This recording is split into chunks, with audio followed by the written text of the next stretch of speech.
Omicidio colposo con violazione delle norme per la prevenzione degli infortuni sul lavoro e illeciti amministrativi.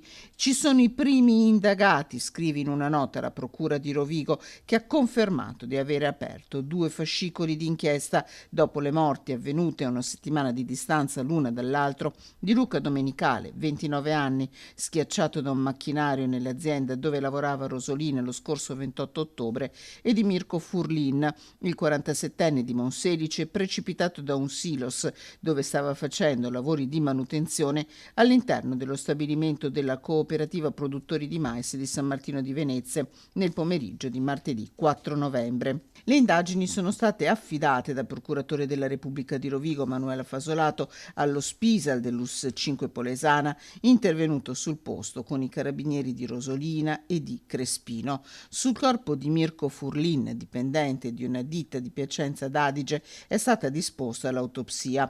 Operaio specializzato, Furlin aveva lasciato da qualche anno l'attività di famiglia nelle giostre. Lo piangono la mamma e i 2 figli, Alessandro e la sorella adolescente. A Monselice, dove viveva, e a San Martino di Venezia, i comuni hanno proclamato il lutto cittadino, che sarà ripetuto anche nella giornata dei funerali.